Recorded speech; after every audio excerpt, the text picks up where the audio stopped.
B2 batch होगा। B2 batch में जिस डेट का तुम्हें लेक्चर चाहिए उस डेट का तुम्हें मिलेगा।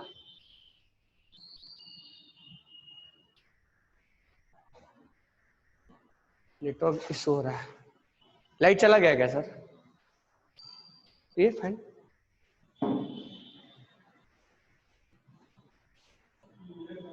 है तो लैपटॉप बैठ जाएगा।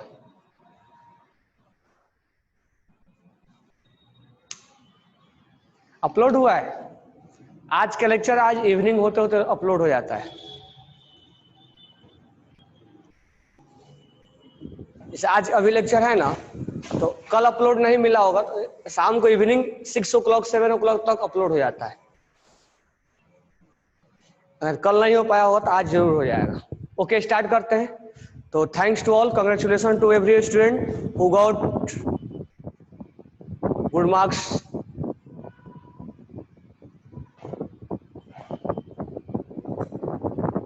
ऋषि 97.5। Okay, congrats.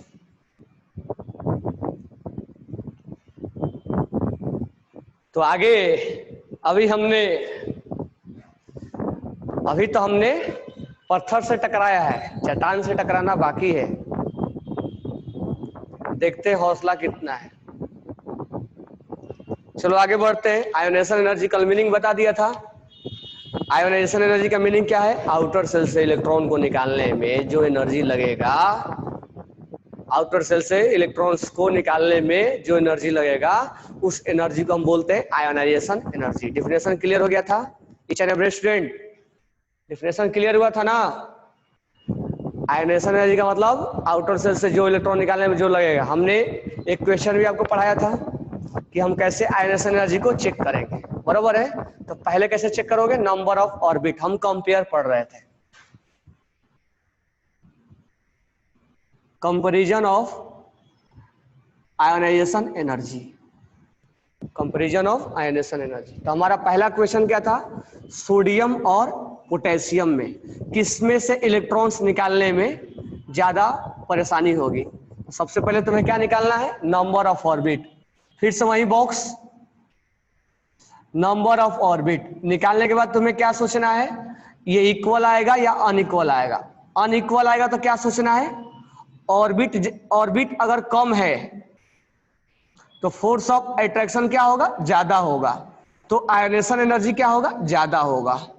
ये लाइन इतना सोचना है तुम्हें, कल मैं एक्सप्लेन किया था इसको। जैसे यहाँ पर 281 ओके ना? तो यहाँ पर 281 और 2881 कितने ऑर्बिट हो गए? 3 ऑर्बिट। यहाँ पर कितने ऑर्बिट हो गए? 4 ऑर्बिट। तो इस इलेक्ट्रॉन्स को निकालना है, इस इलेक्ट्रॉन को निकालना है। ये इलेक्ट्रॉन इसके पास में है, तो ऑर्बिट कम होगा तो अट्रैक्शन ज्यादा होगा। Video is not clear? Network थोड़ा इश्यू चल रहा है।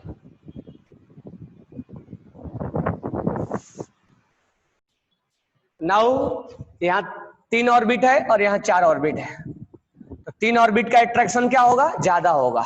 ऑर्बिट कम तो अट्रैक्शन ज्यादा होगा, तो उस इलेक्ट्रॉन को निकालना क्या होगा? डिफिकल्ट होगा। It has difficult to remove outer shell electron. Okay ना? Now question number 2। अगर हम बात करें सोडियम का, अगर हम बात करें सोडियम का और मैग्नीशियम का, सोडियम का पहले हम निकालेंगे ऑर्बिट। कुछ भी दिया जाए आपको ऑर्बिट ही निकालना है, आपको डायरेक्ट कहीं नहीं जाना है। याद रखना, मैं कान खोल के सुन लेना क्या मैं बोल रहा हूं। अगर कुछ भी दिया जाए आपको ऑर्बिट ही निकालना है, ठीक है? डायरेक्ट कहीं नहीं जाओगे आप।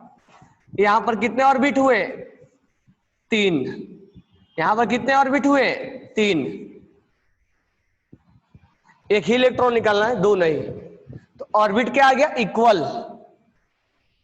ऑर्बिट क्या आ गया? इक्वल। जब ऑर्बिट इक्वल आ जाएगा तो हम कहां जाएंगे? If orbit will be equal then we go for proton. ये सब लिखवा चुका हूं। If orbit will be equal, मैं यहां लिख दे रहा हूं, if orbit will be equal then go for, then go for proton. Proton के पास जाना है। जाके क्या सोचोगे? प्रोटॉन जितना ज्यादा होगा, प्रोटॉन जितना ज्यादा होगा उतना ही उसका फोर्स ऑफ अट्रैक्शन क्या होगा? ज्यादा होगा। और ज्यादा होगा तो इस इलेक्ट्रॉन को निकालना उतना ही मुश्किल है। हमें यहाँ 2 इलेक्ट्रॉन और 1 इलेक्ट्रॉन से कोई लेना देना नहीं है, हमें एक ही इलेक्ट्रॉन को सोचना है। हमें जो सोचना है वो एक ही इलेक्ट्रॉन पे हमें सोचना है। तो फोर्स ऑफ अट्रैक्शन ज्यादा होगा, प्रोटॉन ज्यादा होगा तो अट्रैक्शन ज्यादा होगा, तो उस इलेक्ट्रॉन को निकालना उतना ही मुश्किल होगा, और मुश्किल में हमें आयोनेशन एनर्जी ज्यादा लगेगा। तो है यहां से इलेक्ट्रॉन 11 प्रोटॉन है और यहाँ 12 प्रोटॉन है, 12 प्रोटॉन है और 11 प्रोटॉन है, बरोबर है। तो 11 प्रोटॉन और 12 प्रोटॉन, किसका अट्रैक्शन ज्यादा है? इसका। तो इसमें से इलेक्ट्रॉन निकालना मुश्किल है, तो एक लिख लो यहाँ पे, फोर्स ऑफ अट्रैक्शन किसका ज्यादा है? फोर्स ऑफ अट्रैक्शन सोडियम से ज्यादा मैग्नीशियम का है, इसलिए इलेक्ट्रॉन निकालना डिफिकल्ट कहाँ है? यहाँ है। It has more difficult to remove an electron, एक इलेक्ट्रॉन निकालने में। It has more difficult to, it has more difficult to remove an electron.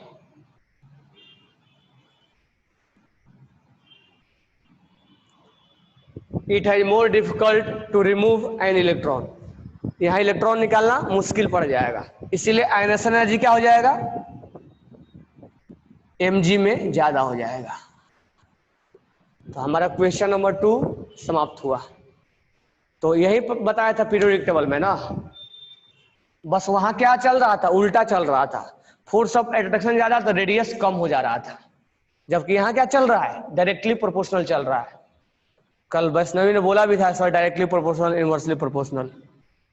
तो बी केयरफुल कि अगर फोर्स ऑफ अट्रैक्शन ज्यादा है तो आयनेशन एनर्जी ज्यादा होगा, वहां इलेक्ट्रॉन निकालना मुश्किल हो जाएगा। लेकिन डायरेक्ट प्रोटॉन मत चेक करने लग जाना। कैसे चेक करोगे? पहले ऑर्बिट निकालना, अनइक्वल आएगा तो डिसीजन लोगे, इक्वल आएगा तो प्रोटॉन के पास जाओगे। यस ना? चलो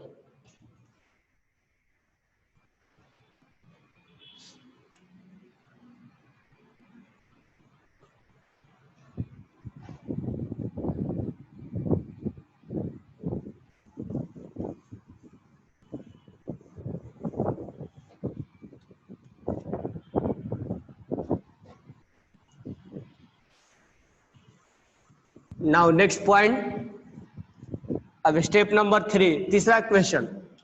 अगर हमसे बोल दिया जाए, क्वेश्चन नंबर 3, अगर हमसे बोल दिया जाए कि एल्युमिनियम से और एल्युमिनियम प्लस से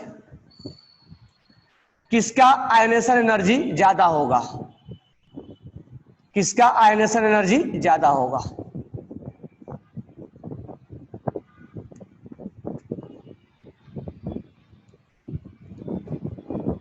अगर मैं एल्युमिनियम से एक इलेक्ट्रॉन निकालूं तो एल्युमिनियम प्लस बनेगा, एल्युमिनियम प्लस से एक इलेक्ट्रॉन निकालूं तो एल्युमिनियम प्लस 2 बनेगा। यहां x लिख देता हूं, यहां y लिख देता हूं।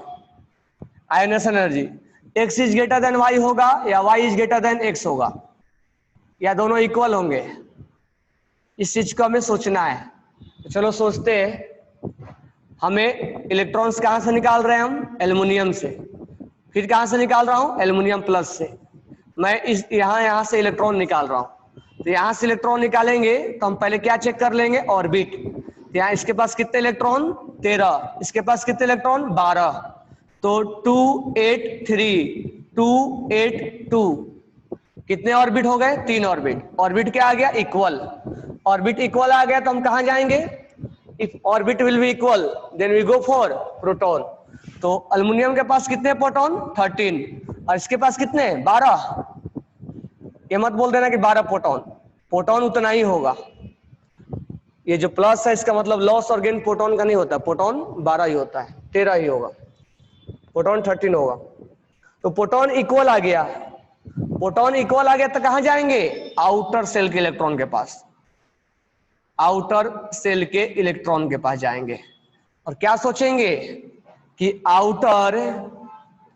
आउटर सेल का इलेक्ट्रॉन अगर कम है तो फोर्स ऑफ अट्रैक्शन क्या होगा, ज्यादा होगा, तो आयनेशन एनर्जी क्या होगा, ज्यादा होगा। बस रेडियस जैसा ही सोचना है, रेडियस में कम हो जाता था और आयनेशन एनर्जी में ज्यादा हो जाएगा, बरोबर है ना।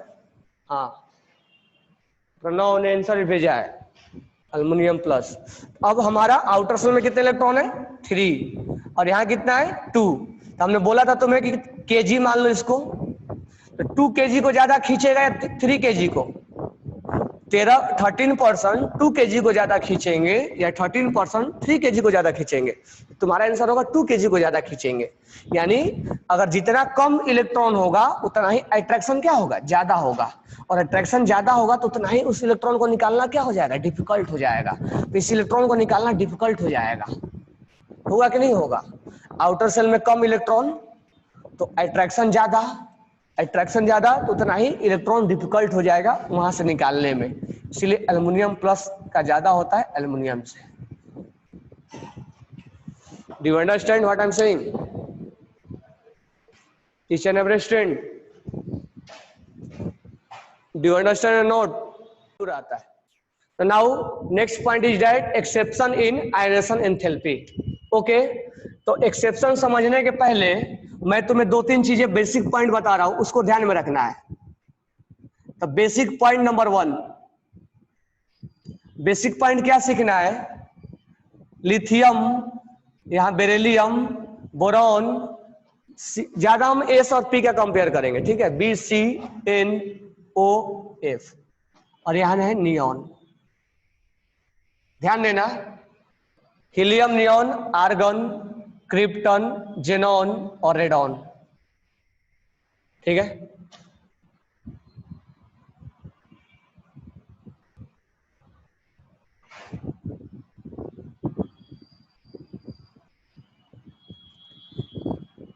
ध्यान देना, ये जो ग्रुप है, इस ग्रुप में इसका अगर 1s2 होता है, 1s2 2s2 होता है, 2p6 होता है, 1s2 2s2 2p6 3s2 3p6, यही होता है ना।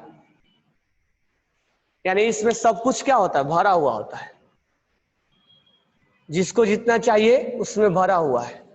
तो जब जितना मैं बताऊंगा उतना कंसंट्रेट करना।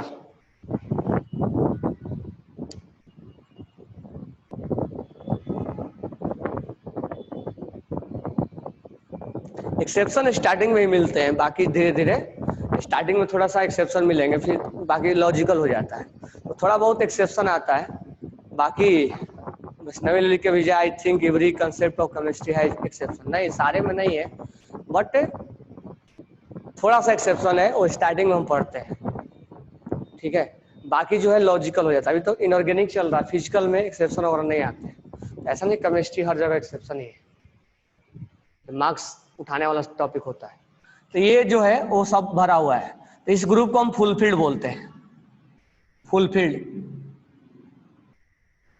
इसमें जो होता है वो 1s2 2s2 2p3, इसको जस्ट 6 मिलना चाहिए था, जस्ट उसके आधा मिलता है, इसको हाफ फील्ड बोलते हैं, ठीक है। और इसको बिहेव लाइक फुलफिल्ड बोलते हैं, लगता है कि फुलफिल्ड के जैसा है लेकिन ये फुलफिल्ड होता नहीं है,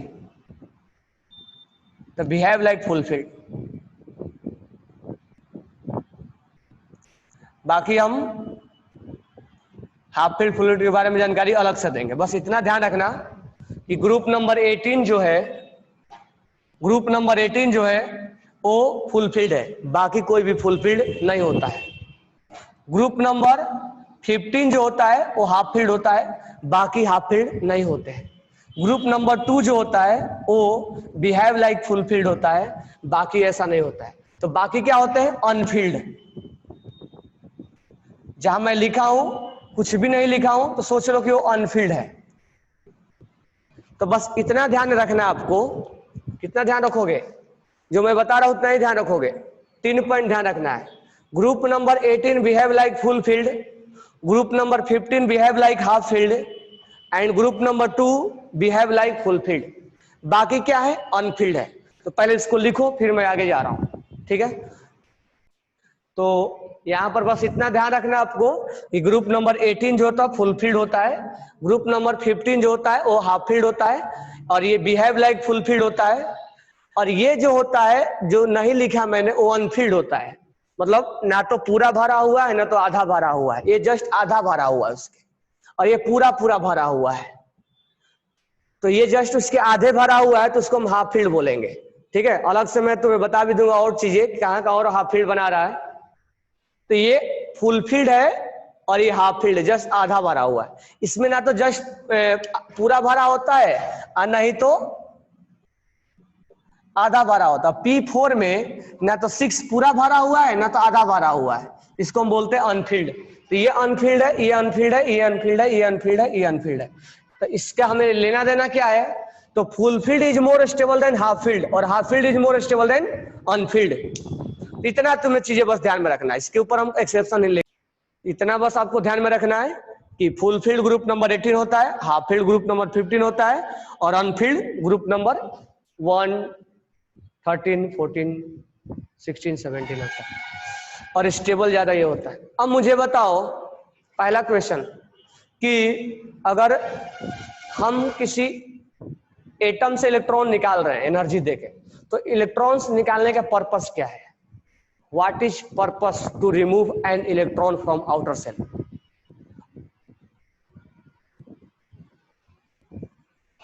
हमारे को आंसर आया I am unable to see the board.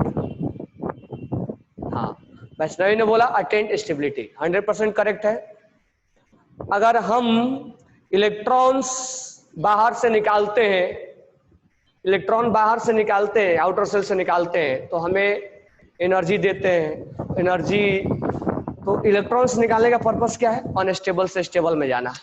Okay, तो इलेक्ट्रॉन्स जो हम रिमूव करते हैं, आउटर सेल से इलेक्ट्रॉन निकालते हैं, यानी आयनेशन एनर्जी का जो पर्पस है वो क्या है, अनस्टेबल से कहां जाना, अनस्टेबल से कहां जाना, स्टेबल में जाना।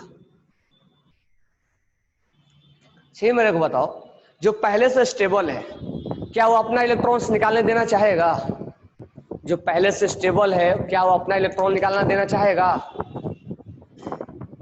नहीं देना चाहेगा। इसका मतलब अगर मैं बात करूं एक्सेप्शन नंबर 1 का, एक्सेप्शन नंबर 1 का अगर मैं बोल दूं helium, neon, argon, krypton, xenon और रेडॉन, यानी इनर्ट गैस। इनर्ट गैस क्या है, इनर्ट गैस जो है वो फुल फील्ड है, यानी ये स्टेबल है या नहीं है, सबका ऑक्टेट कंप्लीट है, इनका डुप्लेट कंप्लीट है, सब स्टेबल है, तो ये क्यों निकालने देना चाहेंगे, तो ये इलेक्ट्रॉन्स नहीं निकालने देना चाहते हैं।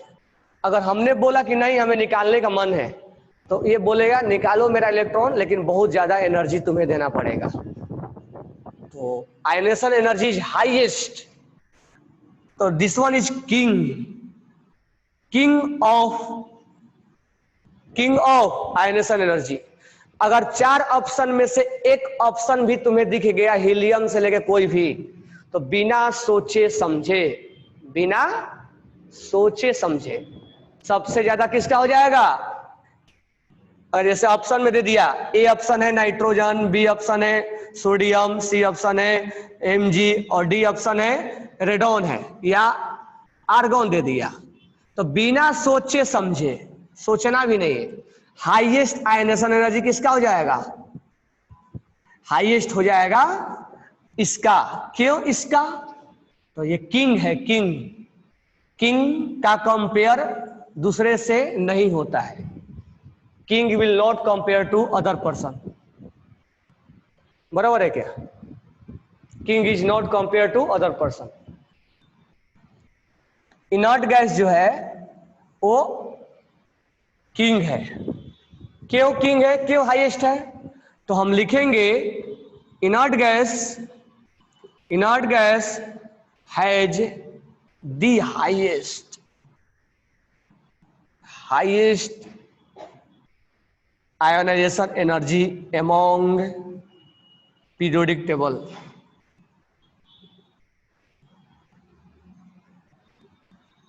among periodic table. Inert gas has highest ionization energy among periodic table. कोई कंपेयर ही नहीं करना, नो कंपेयर, किंग है। क्यों हाईएस्ट होता है? It has fulfilled configuration, it has fulfilled configuration. Fulfilled मतलब सब कुछ भरा हुआ है। और सबसे ज्यादा स्टेबल कौन है? मोस्ट स्टेबल है, मोस्ट स्टेबल है। फुलफिल्ड मतलब स्टेबल, दिख ही नहीं रहा है। फुलफिल्ड मतलब स्टेबल, मोस्ट स्टेबल है, इसीलिए इसमें से इलेक्ट्रॉन निकालने देना नहीं चाहेगा। बराबर है? चार ऑप्शन में से एक भी अगर आ गया, क्या? इनर्ट गैस, तो हमें सबसे ज्यादा किसका बोलना है? सबसे ज्यादा बोलना है किसका? इनर्ट गैस, इनर्ट गैस का। लेकिन अगर सब राजा ही आ गए, हीलियम आ गया, नियोन आ गया, क्रिप्टन आ गया, जेनॉन आ गया, रेडॉन आ गया,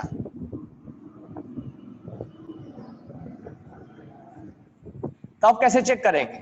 प्रोसेस से। जब राजा राजा आ गया, किंग आ गया, तो किंग में कंपेयर कर देंगे, कर देंगे ना। किंग में क्या कर देंगे? कंपेयर। इसका कितना ऑर्बिट? 1, इसका कितना ऑर्बिट? 2, इसका कितना ऑर्बिट? 3, इसका कितना ऑर्बिट? 4, इसका कितना ऑर्बिट? 5। ऑर्बिट बढ़ रहा है, तो पहला हमने कंपेयर करना सिखाया था ना, ऑर्बिट बढ़ेगा तो अट्रैक्शन क्या होगा? कम होगा। सबसे ज्यादा हीलियम का, फिर नियॉन का, फिर आर्गन का, फिर क्रिप्टन का, फिर जेनॉन का, फिर रेडॉन का। अगर किंग में कंपेयर करना है तो ये है, लेकिन बाकी 3 ऑप्शन अगर किंग नहीं है तो हमें कंपेयर करने की कोई जरूरत नहीं है। Do you understand what I am saying? Now exception number 2, exception number 2, exception number 2 है, अब देखो लेफ्ट टू राइट जाते समय फोर्स ऑफ अट्रैक्शन किसका ज्यादा होता है? चलो पहले ऐसे समझ लेते हैं।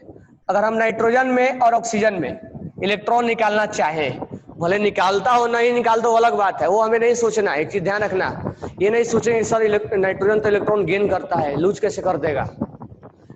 हम करवा रहे हैं, हमें उस पर आर्गुमेंट नहीं कर रहे हैं कि नाइट्रोजन निकालता है या गेन करता है। सर ऑक्सीजन से O- कैसे आपने बना दिया, नाइट्रोजन से N+ कैसे बना दिया सर, ये नहीं सोचना है। हमने बोला एनर्जी का कंपेयर कराना है, तुम्हें कराना पड़ेगा। हीलियम का सबसे हाईएस्ट होता है ionisation energy, helium size highest. तो हमें ये नहीं बोलना है कि सर नाइट्रोजन से ये कैसे बना दिया, ये कैसे बना दिया। बनाना के लिए दिया तो बना दो, ठीक है। हमें ये नहीं बोलना है कि सर ऑक्सीजन तो इलेक्ट्रॉन गेन करता है, अब लॉस करा दिए क्या। हाँ हमने लॉस ही कराया है, क्योंकि हमें आयनेशन एनर्जी का कंपेयर कराना है। तो हम सबसे पहले क्या करेंगे? ऑर्बिट निकालेंगे। कितने ऑर्बिट आ गए? 2। कितने ऑर्बिट आ गए? 2। तब कहां जाएंगे? प्रोटॉन के पास। 7 प्रोटॉन और यहाँ 8 प्रोटॉन। किसका प्रोटॉन ज्यादा है? प्रोटॉन ज्यादा, टेबल सिखाया ना, प्रोटॉन ज्यादा तो फोर्स ऑफ अट्रैक्शन ज्यादा, तो वहां से इलेक्ट्रॉन निकालना क्या होगा? डिफिकल्ट होगा, और आयनेशन एनर्जी क्या होगा? ज्यादा होगा। इसमें आयनेशन एनर्जी किसका ज्यादा होगा? ऑक्सीजन में और नाइट्रोजन में किसका ज्यादा होगा? ऑक्सीजन का होगा ना। ये हमारा रूल बोलता है। जब रूल बोलता है तो एक्सेप्शन क्यों हो जाता है? तो ये थोड़ा गलत हो जाता है, क्योंकि रूल के अगेंस्ट चलता है। और हमारा राइट जो आंसर होता है वो nitrogen is greater than oxygen. तो जब भी तुम्हें कंपेयर आए ग्रुप नंबर 15 और 16 में, यानी हमेशा तुम्हें कंपेयर किससे करना है? ग्रुप नंबर 15 का कंपेयर ग्रुप नंबर 16 से हमेशा। और जीतेगा कौन? Group number 15। नीचे भी चलेगा ये, बराबर है क्या? ये नीचे भी चलता जाएगा। तो हमारा ये आंसर गलत है, राइट आंसर ये। ऐसा क्यों? तो हम लिखेंगे नाइट्रोजन और ऑक्सीजन पे मैं एक्सप्लेनेशन दे रहा हूं। ये 1s2 2s2 और 2p क्या है? 3 है। ये 1s2, ये 2s2 और 2p क्या है? 4 है। ये क्या है? हाफ फील्ड है,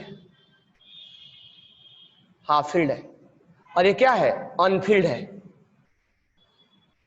which one is more stable? Half filled is more stable than unfilled. इसीलिए स्टेबल चीजों में से इलेक्ट्रॉन निकालना क्या होता है? डिफिकल्ट होता है। तो इसलिए नाइट्रोजन का क्या हो जाएगा? ज्यादा हो जाएगा। स्टेबल चीजों में से इलेक्ट्रॉन निकालना क्या हो जाता है? डिफिकल्ट हो जाता है। तो स्टेबल चीजों में से इलेक्ट्रॉन निकालना, इसीलिए हमेशा जब कंपेयर आएगा ऑक्सीजन और नाइट्रोजन का, तो नाइट्रोजन जीत जाएगा। फास्फोरस और सल्फर में जीत जाएगा। अब ये मत सोचना कि इतना ही लिखे सर, क्या नीचे भी चलेगा।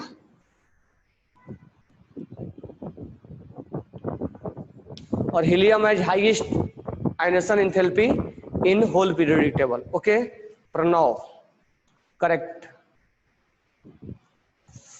तो ये पॉइंट समझ में आया आपको? पीरियोडिक टेबल में वहां आता है। अब यहां ध्यान देना, एक्सेप्शन नंबर 3, बेरिलियम, बेटा मांगे कार स्कूटर बाप।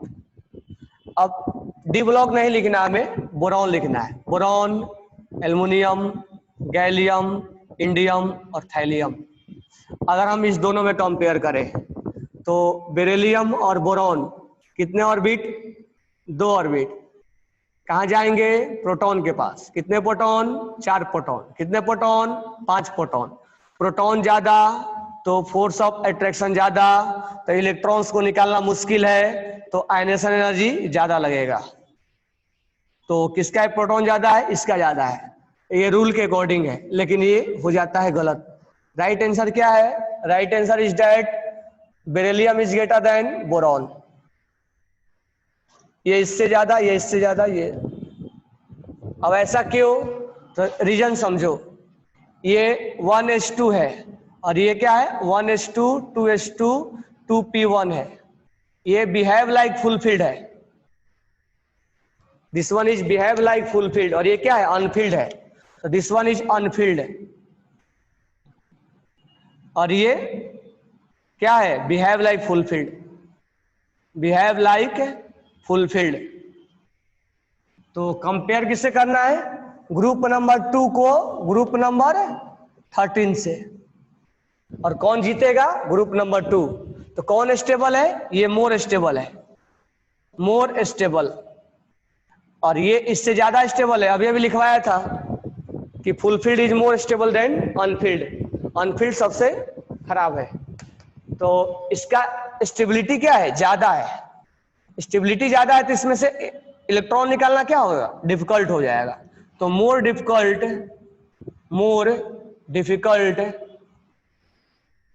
To remove an electron. Remove an electron क्यों? क्योंकि बिहेव लाइक फुलफिल्ड है, स्टेबल कॉन्फ़िगरेशन है, और ये अनस्टेबल कॉन्फ़िगरेशन है। ठीक है? तो यही 3 एक्सेप्शन है। आपको 3 एक्सेप्शन आपको ध्यान में रखना है। तो मैं फिर से समराइज में लिख दे रहा हूं कि पहला एक्सेप्शन में क्या करना है। पहला एक्सेप्शन में इनर्ट गैस क्या है? किंग है। This one is king. इसको कुछ किसी से कंपेयर ही नहीं कराना है। दूसरा एक्सेप्शन, ग्रुप नंबर 15 में और ग्रुप नंबर 16 में कौन जीतेगा? 15। और तीसरा एक्सेप्शन, ग्रुप नंबर 2 में और ग्रुप नंबर 13 में कौन जीतेगा? 13। और ज्यादा क्वेश्चन तुमसे कौन सा पूछा जाएगा? एस और पी का। क्या ये क्लियर हुआ? एक्सेप्शन 3। ओके, क्वेश्चन भी बनाना इसके। तो हमने आयनेशन एनर्जी में मीनिंग सिखा दिया, मीनिंग क्लियर हो गया। कंपेयर सिखा दिया, कंपेयर वाला बॉक्स चलेगा। अब एक्सेप्शन सिखा दिया। 3 एक्सेप्शन है इसमें। अब पॉइंट नंबर 4 है। पॉइंट नंबर 4 में अब हम सीखेंगे first ionisation energy, first ionisation energy, first ionisation energy जिसको हम बोलते हैं IE1। Second ionisation energy, second ionisation energy जिसको हम बोलते हैं IE2। थर्ड आयनाइजेशन एनर्जी जिसको हम बोलते हैं IE3। फोर्थ भी बोल सकते हैं, तो हम आगे अब नहीं लिख रहे ज्यादा, फर्स्ट सेकंड थर्ड फोर्थ, या आयनाइजेशन पोटेंशियल, फोर्थ भी लिख लो, फोर्थ आयनाइजेशन एनर्जी।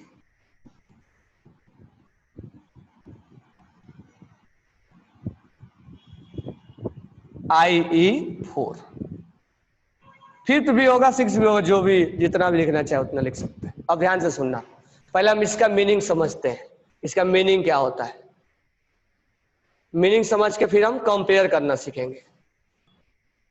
तो दो ही काम इसमें फिर से करना है, इसका मीनिंग सीखना है और कंपेयर करना है। अब ध्यान दो इधर, मान लो एल्युमिनियम है, तो एल्युमिनियम के आउटर सेल में कितने इलेक्ट्रॉन होते हैं? 3 होते हैं ना, 2, 8 और 3। तो ये क्या 3 इलेक्ट्रॉन एक ही बार निकल जाते हैं? नहीं, एक इलेक्ट्रॉन को एक बार निकाला जाएगा, फिर दूसरे इलेक्ट्रॉन को निकाला जाएगा। या ऐसा थोड़े होगा कि हमने एनर्जी दिया, तीनों को तीनों इलेक्ट्रॉन बाहर निकल गए, ऐसा नहीं होगा ना। पहले एक इलेक्ट्रॉन निकला होगा, फिर दूसरा निकला होगा, फिर तीसरा निकला होगा, कुछ ऐसे निकला होगा ना। हमने पहले निकाला, फिर दूसरे को निकाला, फिर तीसरे को निकाला, एक ही बार ऐसे थोड़ा होगा एनर्जी दिए तुरंत बाहर निकल गए। जो हमारा इंतजार कर रहे हैं कि आओ तुम, मैं निकल जा रहा हूं, ऐसा नहीं होगा ना। तो एल्युमिनियम के जो 3 इलेक्ट्रॉन हैं, बराबर है क्या? 3 इलेक्ट्रॉन में से पहला इलेक्ट्रॉन निकलेगा, एक इलेक्ट्रॉन निकल गया, तो मैं इसको बना भी रहा हूं इधर, 2, 8 और 3। अब यहां पर एक इलेक्ट्रॉन निकल गया तो 2, 8, 2 हो गया, 2, 8 और 2 हो गया। फिर एक और निकलेगा, एक ही बार में नहीं निकलता है, तो यहां से एक और निकल गया तो +2 हो गया। एक ही बार +2 नहीं बनता, एक एक निकलता है, तो यहां हो गया 2, 8, 1। फिर एक निकला तो 2, 8 अब हो गया, बराबर है। तो ध्यान देना, 3 इलेक्ट्रॉन था तो एक निकला, 2 बचा, एक और निकला, 1 बचा, और यहां पर निकल गया। एक इलेक्ट्रॉन निकला तो +1, एक और निकला तो +2, एक और निकला तो +3। तो कहने का मतलब है, अगर कोई एलिमेंट अपना इलेक्ट्रॉन लूज करता है, तो एक इलेक्ट्रॉन लूज करता है, 2 करता है, 3 करता है, 4 करता है, मान लो करता है, तो क्या चारों इलेक्ट्रॉन एक साथ लूज करेगा? नहीं, 1 बाय 1 करता है। और 4 इलेक्ट्रॉन मान लो लूज किया, तो पहला इलेक्ट्रॉन लूज करेगा, फिर दूसरा करेगा, फिर तीसरा करेगा, फिर चौथा करेगा। ये क्लियर हुआ? क्लियर हुआ? पहला पॉइंट ये था कि अगर कोई भी एलिमेंट अपना इलेक्ट्रॉन लूज करेगा तो एक साथ लूज नहीं करता है, 1 बाय 1 लूज करता है। क्या हो गया शुभम बुलाज? कोई भी एलिमेंट अपना इलेक्ट्रॉन अगर लूज करता है तो 1 बाय 1 करता है। 4 इलेक्ट्रॉन लूज किया या 3 इलेक्ट्रॉन लूज किया तो 1 बाय 1 किया, 3 लूज किया तो 1 बाय 1 किया, पहला, फिर दूसरा, फिर तीसरा। अब मुझे दूसरा क्वेश्चन ये है कि जब पहला लूज किया, दूसरा लूज किया, तीसरा लूज किया, क्या तीनों को लूज करते समय इक्वल एनर्जी लगेगा? क्या तीनों को लूज करते समय इक्वल एनर्जी लगेगा? हाँ या ना? एक लूज करने में, दूसरा लूज करने में, तीसरा लूज करने में नहीं लगेगा ना, अलग अलग एनर्जी लगेगा। इस चीज को भी ध्यान रखना।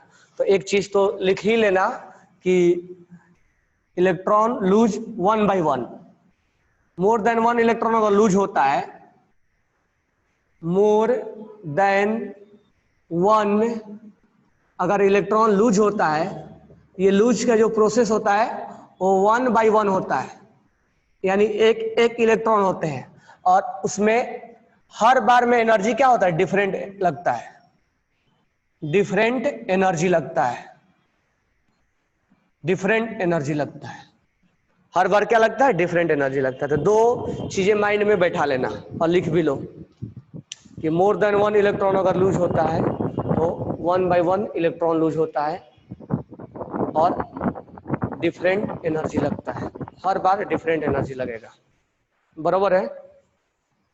अब ध्यान से सुनना, अगर पहला इलेक्ट्रॉन लूज किया, अगर पहला, जो मैं समझा रहा हूं विशेष ध्यान से सुनना, अगर पहला इलेक्ट्रॉन लूज किया, first electron, that is called first ionisation energy. अब मैं तुमसे एक क्वेश्चन पूछूंगा कि पहला इलेक्ट्रॉन कहां से लूज किया, ये बहुत इंपॉर्टेंट है, कहां से लूज किया, पहला इलेक्ट्रॉन कहां से लूज किया?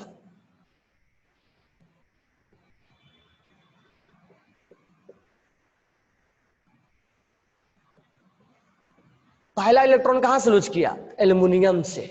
कहां वाला बहुत इंपॉर्टेंट है क्योंकि हमें कंपेयर कराना है, बराबर है क्या? तो पहला वाला हमें कंपेयर कराना है। तो पहला, जो पहला इलेक्ट्रॉन निकलेगा, removal of first electron is known as first ionisation energy. Removal of second electron is known as second ionisation energy. Removal of third electron is known as third ionisation energy. एक statement में बोल रहा हूं, ध्यान से सुनना। Removal of 3 electron is known as third ionisation energy. फिर से बोल रहा हूं, ट्रू है या फॉल्स है तुम बताना। Removal of 3 electron is known as third ionisation energy. Removal of 3 electron is known as third ionisation energy. Removal of 3 electron is known as third ionisation energy. True है या फॉल्स है बोलो। वैष्णवी ने बोला ट्रू है। रिमूवल ऑफ, और भी बोले ट्रू है। कन्या ने बोला, कन्या है ना,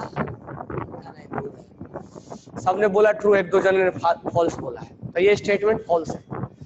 removal of 3 electron is not known as third ionisation energy. Removal of third electron, 3 electron निकालना और तीसरा इलेक्ट्रॉन निकालना, ये डिफरेंस है। ध्यान से सुनना, हिंदी में बोल रहा हूं। तीसरा इलेक्ट्रॉन निकालना और 3 इलेक्ट्रॉन निकालना, ये डिफरेंट है। तीसरा इलेक्ट्रॉन को निकालने को थर्ड आयनेशन एनर्जी बोलते हैं, 3 इलेक्ट्रॉन को नहीं बोलते। तो थर्ड आयनेशन एनर्जी किसके बोलेंगे? थर्ड किसको बोलेंगे? थर्ड इलेक्ट्रॉन को निकालने को हम removal of third electron, removal of third electron. Second किसको बोलेंगे? Removal of second electron, removal of second electron. First किसको बोलेंगे? Removal of first electron. Sir हमने बोला तुम्हें removal of 3 electron. Removal of 3 electron is known as third ionisation energy. ये गलत है। Removal of third ionisation energy का मतलब हो गया तुम Al से Al+3 बना दिए। अब इसमें कितना एनर्जी आ गया? IE1 आ गया, IE2 आ गया और IE3 आ गया। तो 3 इलेक्ट्रॉन को लूज करना या तीसरा इलेक्ट्रॉन लूज करना बात एक ही नहीं है। 3 इलेक्ट्रॉन को लूज करना मतलब इसका सम और इसका सम, और तीसरा लूज करना मतलब दिस वन। क्लियर समझ में आया क्या मैं बोल रहा हूं? तो अगर पहला इलेक्ट्रॉन, पहला फर्स्ट लूज करते हैं तो first ionisation energy, second electron lose करते हैं तो second ionisation energy, third electron lose करते हैं तीसरा। क्या तुम ये 3 इलेक्ट्रॉन लूज कर दिए, तीसरा करेंगे तो थर्ड आयनेशन बोलेंगे। अब यहां से यहां लूज किए तो क्या बोलेंगे? Sum of first, second and third. तो 3 इलेक्ट्रॉन लूज करने का मतलब हो गया sum of first, second and third. 3 electron lose करने का मतलब लॉस ऑफ 3 इलेक्ट्रॉन का मतलब हो गया IE1 plus IE2 plus IE3। ये क्लियर समझ में आया मैं क्या बोल रहा हूं? या IIT-JEE में क्वेश्चन है। Loss of third electron is known as third ionisation energy, loss of 3 electron is known as sum of first, second and third.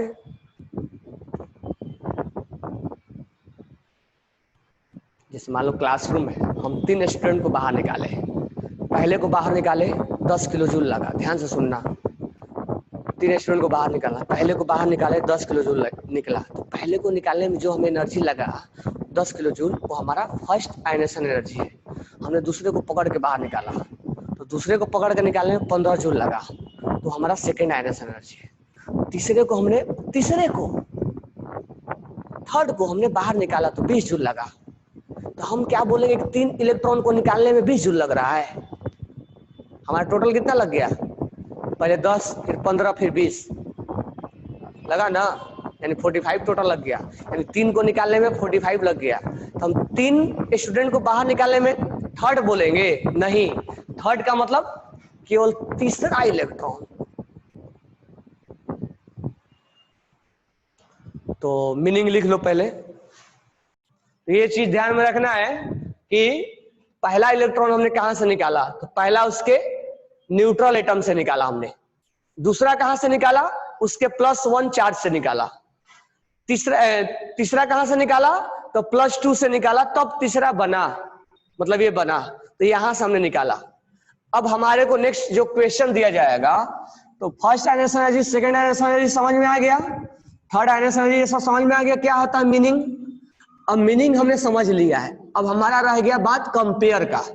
तो हमारे को अगर बोला जाएगा कि बताओ यहाँ पर एनर्जी, अब ये IE1, IE2 और IE3 कौन सा वैल्यू ज्यादा है, IE1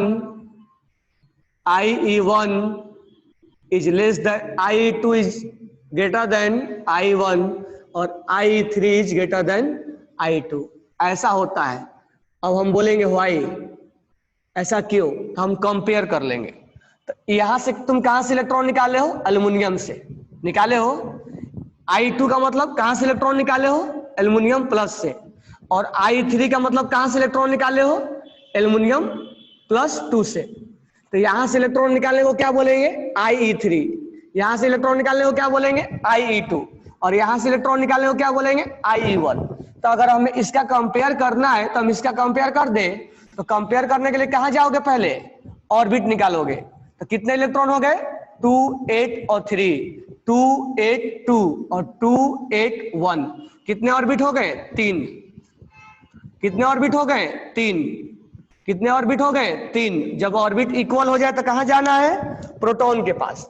कितने प्रोटॉन, 13 प्रोटॉन, कितने प्रोटॉन, 13 प्रोटॉन, कितने प्रोटॉन, 13 प्रोटॉन। प्रोटॉन चेंज नहीं होता है। अब जब प्रोटॉन भी सेम आ गया तो कहां जाना है, आउटर सेल पे, कहां जाना है, आउटर सेल पे। आउटर सेल में कितने केजी का, 1 केजी, कितने केजी, 2 केजी, कितने केजी, 3 केजी। सबसे ज्यादा अट्रैक्शन कहां है, 1 केजी पे। आउटर सेल पे जाने के बाद क्या सोचना है, आउटर सेल पे जाने के बाद आउटर सेल का अगर इलेक्ट्रॉन कम गिरा तो फोर्स ऑफ अट्रैक्शन क्या होगा, ज्यादा होगा, ज्यादा होगा तो वहां से इलेक्ट्रॉन निकालना क्या हो जाएगा, डिफिकल्ट। तो किसमें अट्रैक्शन ज्यादा होगा, इसमें। तो IE3 यानी यहां से इलेक्ट्रॉन निकालना, यानी कुल मिला के यहां से इलेक्ट्रॉन निकालना सबसे ज्यादा डिफिकल्ट होगा। उसके बाद किसके होगा, यहां से होगा, उसके बाद कहां से होगा, यहां से होगा। तो फर्स्ट सेकेंड थर्ड। अब यहां से इलेक्ट्रॉन निकालने को हम क्या बोलते हैं, IE3, और यहां से इलेक्ट्रॉन निकालने को क्या बोलते हैं, IE2, और यहां से इलेक्ट्रॉन निकालने को क्या बोलते हैं, IE1।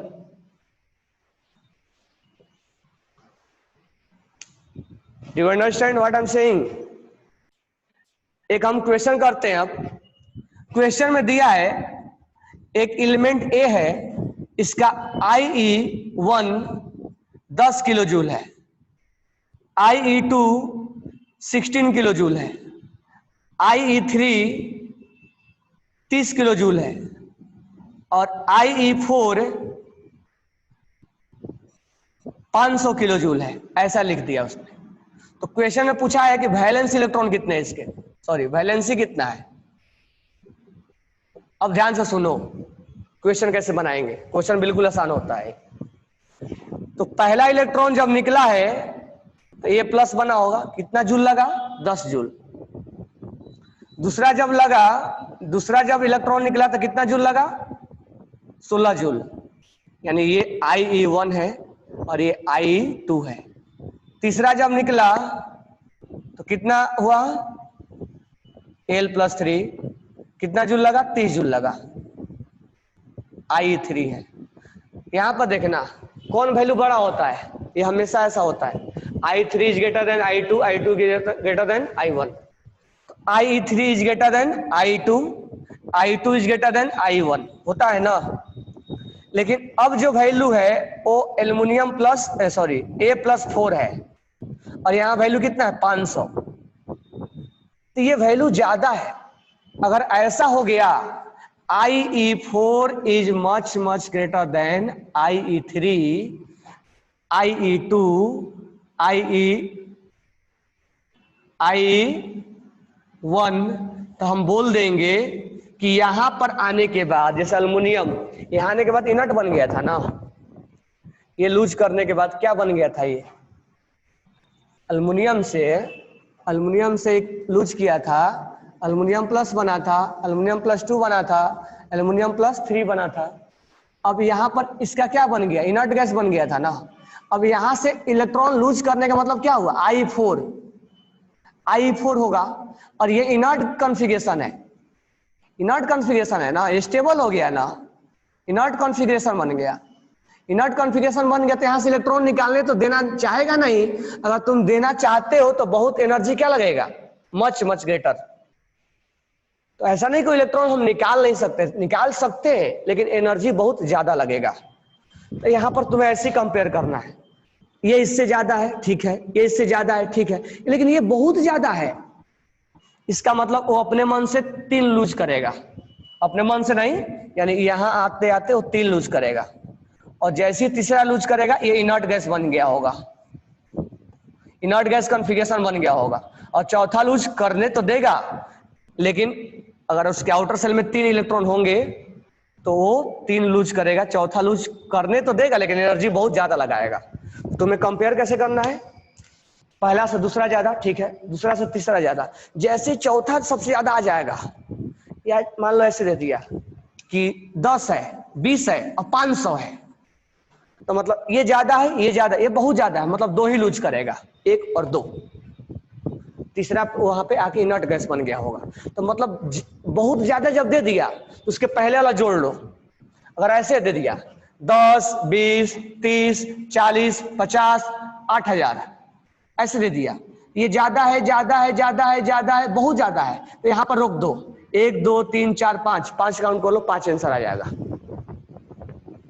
यहां पर बहुत ज्यादा जहां लिखे वहीं पर वर्टिकल लाइन ड्रॉ कर दो, तो 1 और 2 काउंट कर लो, उसके बाद वो इनर्ट गैस दिखा देगा। तो वैलेंस इलेक्ट्रॉन इसका बहुत, ये ज्यादा है, ये ज्यादा है, यहीं पर वर्टिकल लाइन ड्रॉ करो क्योंकि बहुत ज्यादा है, 1 2 3, यानी इसका वैलेंस इलेक्ट्रॉन वैलेंसी कितना होगा 3, वैलेंसी कितना होगा 3, तो इसका वैलेंसी हो जाएगा 3, ठीक है, वैलेंसी इज 3।